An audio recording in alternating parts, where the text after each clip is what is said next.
আমরা শুনলাম ইমান ভঙ্গের কারণ 10টি। এবার ইমানের মূলনীতি আমরা জানবো। ইমানের মূলনীতি হলো 6টি। ইমানের মূলনীতি কয়টি? 6টি।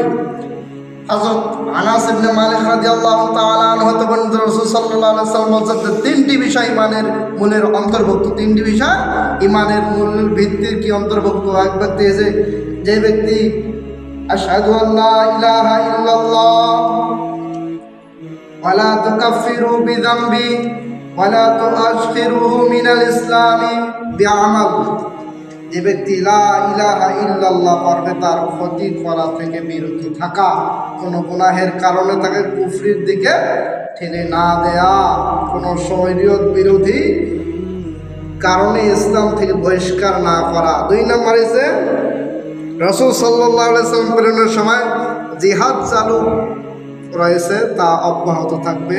উম্মতের জিহাদকারী সর্বশেষ দল দাজ্জালের বিরুদ্ধে কি যুদ্ধে লিপ্ত হবে, অত্যাচারী শাসকদের বিরুদ্ধে যুদ্ধে লিপ্ত হবে, ন্যায় ইনসাফ কায়েম করবে। 3 নম্বরে যে কি তাকদীরের প্রতি ঈমান থাকতে হবে। আবার যে আমি বলছিলাম ইমানের মূলনীতি 6টি। ইমানের মূলনীতি 6টির 1 নম্বর হলো আল্লাহর প্রতি ঈমান আনতে হবে। 2 নম্বরে যে ফেরেশতাদের প্রতি ঈমান আনতে হবে। 3 নম্বরে যে কিতাব সমূহের প্রতি ঈমান আনতে হবে। 4 নম্বরে যে রাসূলের প্রতি ঈমান আনতে হবে।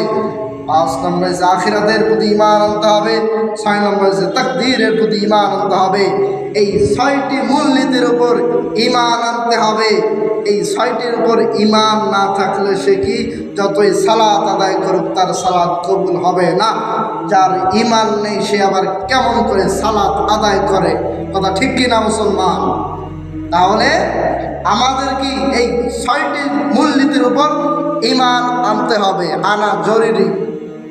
কারণ আমাদের ঈমান যদি ঠিক থাকে, আমাদের সালাত, আমাদের যাকাত, আমাদের সাওম, আমাদের হজ, আমাদের ইসলামের বিধিবিধান সব কিছু মহান আল্লাহ তাআলা গ্রহণ করেন।